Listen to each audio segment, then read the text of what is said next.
Yun o, basta. Silbi ba yung... Walang silbi, no? Ay, hindi, meron na yung nakikita yung sa gilid. Ito. Meron na unti. So, walang silbi, tatanggalin na lang natin.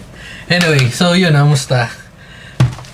Well, nakita nyo naman, medyo bad trip lang. Kasi kinancel ng seller yung order ko. So, dapat ngayon yun. Kaya binidyo ko na, pero dahil di dumating, kaya ako na. So, uy, baligtad. Oh. Okay, kasi ang in-order ko dapat, yung combination, alam ko na video ko to na nakaraan, yung sa packet 4P, yan, packet 4P versus sa packet 3. Bigyan ko na rin kayo ng mga pros and cons. Unang-una, uy, ang ganda pala, pwede pala itong back to, pwede ko mag-video back to back pala to, no? Kasi hindi masyado steady. So, may pros and cons yung ganitong setup. Medyo mas trip ko na to ngayon dahil doon sa video natin nung nag-video tayo dun sa mga butchokoy. Kasi nasasabit natin siya ng paganyan. Yan, tapos pwede mong ihagis-hagis lang siya ng paganyan. Steady siya. Unlike to, ang option mo lang is ito lang. So, stuck ka lang sa ganyan. So, ito lang yun. And hindi mo rin siya pwede extend and what. Pero maganda sa kanya, sobrang mas ergo siya para sa akin Yan, mas ergo siya hawakan versus dito. Pero try muna natin tong bago ng sa Sunnyfire. Marami tong variant na naglabasan. Meron sa small rig, meron sa Ulanzi, ano yun? Basta iba-iba. Nag-stick lang ako sa Sunnyfire kasi Sunnyfire to. Ito. Tapos, bukod dun, ay nga yung sabi ko na medyo hassle. Nag-cancel siya. Nagbigay siya ng refund ng 30 pesos.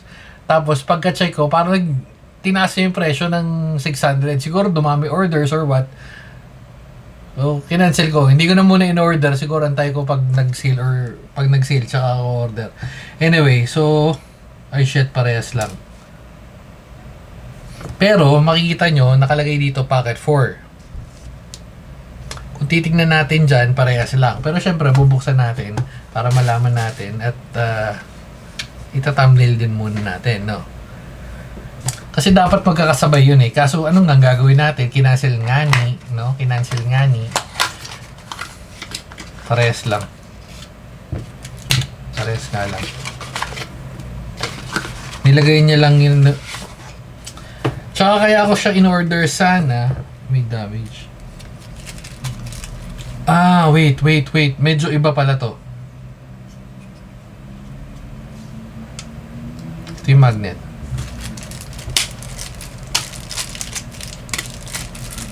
Ito, para saan to? Kung may gusto kong sabitan. So, para talaga to sa video na to, yung magnetic, ayan, Z152. Hindi ko lang trip to. Sana tinanggal na nila to. Pero, mas okay to, no? Naka-emboss lang. Nakatanggal pa to.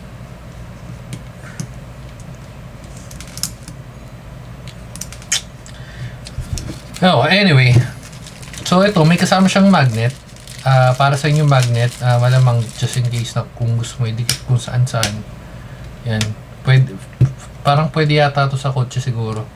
So, yan. Ay, extra ganyan. Ay, alam ko walang ganito yung dati.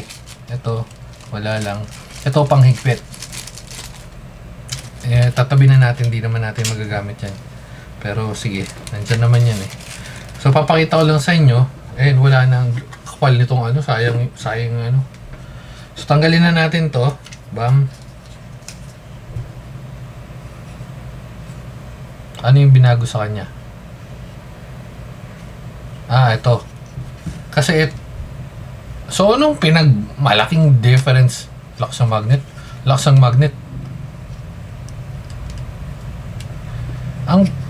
Anong difference? Ito lang. So naging push button na lang siya. Versus dito. Actually, hindi to hassle. Ang tagal ko nung ginagamit, hindi naman ako problema. Yan. So, eto, dito lang, pipindutin mo lang to. Yun lang pinagkaiba niya. Tapos ito, same lang. Same. Okay, so ngayon, again, naka-connect tayo, or naka-set up tayo nung sa Ulanzi. Bad trip, hindi ko kasi set up, pero sige, tatanggalin natin to for the sake of this video. Pero pwede pa rin naman. Buhok. Lang.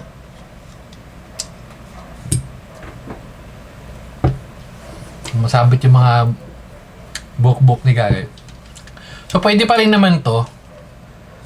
Pero dapat iba na itsura eh, no?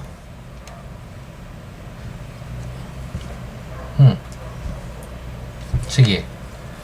Okay, so una, tingnan natin kasi sinilagay nila for Pocket 4 eh. Ay, sa Pocket 4, hindi Pocket 4P.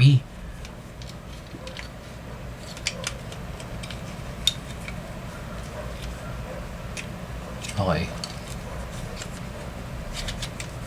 Sakto pa rin naman. Wala namang pinagbago. Mas trip ko lang yung ano. Ayoko nitong ano. Ayoko nito.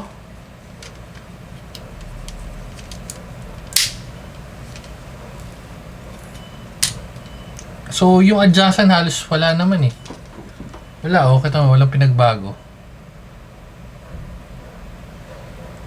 Same shade lang naman, di ba? So ngayon, pwede ko na lang ilipat to dito. Tanggalin natin to. Oops. Ano ba? Pero naman yan, pre. Ay, ayok magit. Wala. Yan. So yan, nakaganyan na yun ngayon. Ito dapat yung kombinasyon sa small rig. Sabi na natin, small rig dapat yun. Pero yun nga, hindi hindi dumating. Ang maganda doon, kaya ako na mas tripan yun, kasi ito, wala, hindi. Ito kasi, suction magnet mount yun sa kanya. Medyo mas mahal. Etong yun sa Ulanzi, tsaka doon sa ibang brands, naglalaro lang ng mga 500, 400, 500. Yung ganito, itong base, ito. PK10 to, ito PK10, ito PK11. Dalawang set yan, magkaiba yan. Ito yung sa tripod, mini tripod yan, natutupin ganyan. Kasi ito yung sa 11, ito yung parang pampalit dito para mas maliit. Pero yun nga, mas mahal siya kasi itong set na to, ito parang nasa 400, 500, sabihin mo na, ito nasa ganun din. More or less maglalaro lang to ng less than 1,000. Yun kasi nasa, well, based dun dapat sa na-check out natin is naglalaro ng 1,600. Pero again, kinancel nga ng seller. Kaya pagkatingin ko, naging 2,200. Wow, no, my friend. Ayun lang. Pero, sige, tatry natin. Medyo, parang naging pangit siya tingnan kasi ito naging parang plastic siya versus dito, tapos may plastic pa siyang ganito. Ewan ko, siguro mag-stick muna ako dito. Okay naman sa akin to. Ang isang issue ko lang sa kanya, hindi naman siya issue, okay lang naman siya nakatayo, pero pag yung ita-tripod mode mo na siya, although sige, dapat kasi ito yung review natin, kaso medyo pangit. Papakita ko sa inyo, wait lang. Ito yung sinasabi ko dun. Kasi malamang marami naghahanap ng ganito ngayon, ano? Mainit yung Pocket 4P eh. Okay, tanggalin na natin to. So, ayan, i-mount mo lang siyang dyan. Diba? Mamount mo. Ay. Ito na, para mas madali. Mamount natin to. Ito, steady naman. Medyo may alog ng onte, pero okay lang. Yan. Iba nakamount na yan. O, lalak mo yan. Tapos kakabit natin yan ngayon dyan. Steady, di ba? So, okay yan. Pag nakaganyan, okay lang. Hindi kita top view. Basta ganyan yung itsura niya. Ngayon, pag inopen ko na siyang ganyan, tapos gagamitin natin siya yung parang tripod niya, nabubuksan mong ganyan, tapos yan. Hindi siya, hindi siya masyadong mas steady versus dito,